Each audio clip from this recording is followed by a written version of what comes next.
Joining me now is Democratic candidate for Michigan's 7th District, William Lawrence. Thank you so much for joining me. Really appreciate it. Thank you. I'm so glad to be here.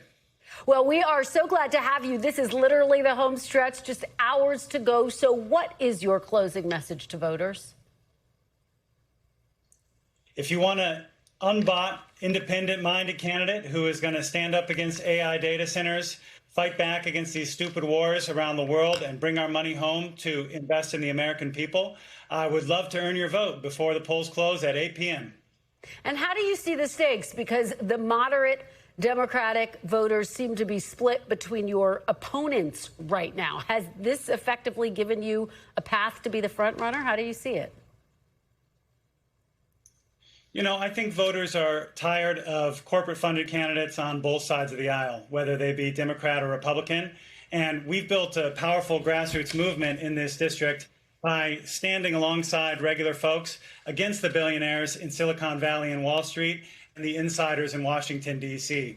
So I'm very proud of the movement that we've built. And even now we have hundreds of volunteers out there making phone calls and knocking doors and making sure that people get out to the polls. So let's talk about the stakes here. They could not be higher. Democrats see this as a key pickup opportunity in their quest to try to win back the House. Obviously, Tom Barrett holds the seat right now. He won back in 2024.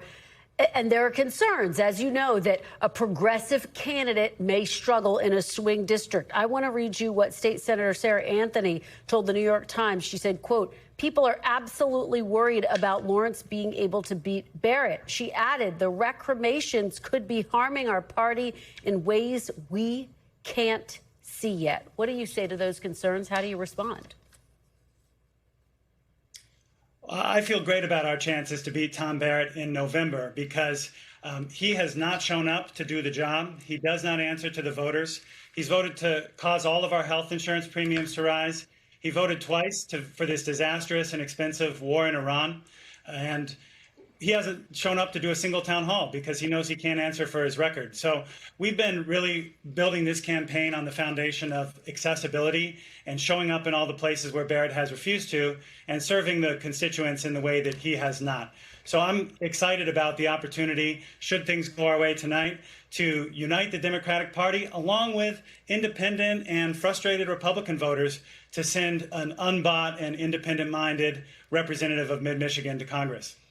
Well, let me follow up with you on that point. How exactly would you do that? Obviously, some of your policy issues, Medicare for all, ending arms sales to Israel. What do you do to extend that olive branch to more moderate voters, independents, and even some Republicans?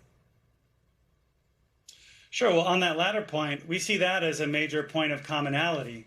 People have seen that these endless wars around the world and the blank check that we've given to Netanyahu's government have not made Americans any safer or more prosperous, and in fact have resulted in higher prices at the pump and at the grocery store. So I'm excited to take that message out to independent and Republican voters, as we've already been doing. And then another big issue that is uniting people is opposition to these AI data centers, because people feel absolutely bullied by these Silicon Valley behemoths who are pushing their way into small towns across Michigan and trying to build these data centers with no regard for local democracy or self-determination. And I know for a fact that there will be Republicans, registered Republicans, multiple-time Trump voters who will be voting for me in the Democratic primary today because I have stood with them in calling for a federal moratorium on new data centers. Well, let me ask you about the Congressional Black Caucus, because it's come out against your candidacy after some past comments resurfaced, calling out the older generation of black political leadership for holding up the Democratic establishment, saying it, quote, defangs the white left. You have apologized. We should make that very clear. But are you concerned on this election day that those past comments could hurt your chances in the general election, particularly amongst African-American voters?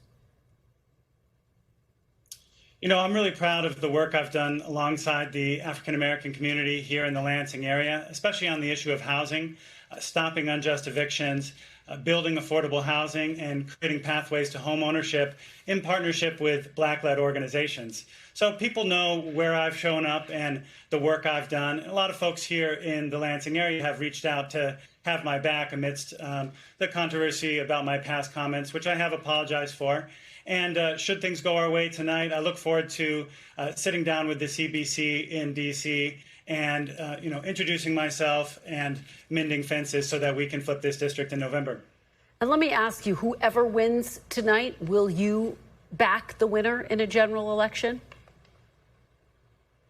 I absolutely will, and I'm thrilled that all three candidates in this race have made that pledge multiple times in various forums and appearances across the district for the better part of the last year. And I do have to ask you, because the DOJ announced today it was going to monitor polling stations in 4 Michigan cities, including Lansing, which is, of course, where you are running. What have you heard about that, and does it raise concerns for you? It absolutely does raise concerns. We've heard some reports of the DOJ officials at certain polling sites today. There hasn't been any funny business reported that we've heard yet, although we are certainly monitoring the situation. But to me, it looks like a dry run and a fact-finding mission to interfere in a bigger way with the general election in November. And that's because Trump knows that Tom Barrett is a deeply unpopular and vulnerable candidate who has not done the job to represent his constituents.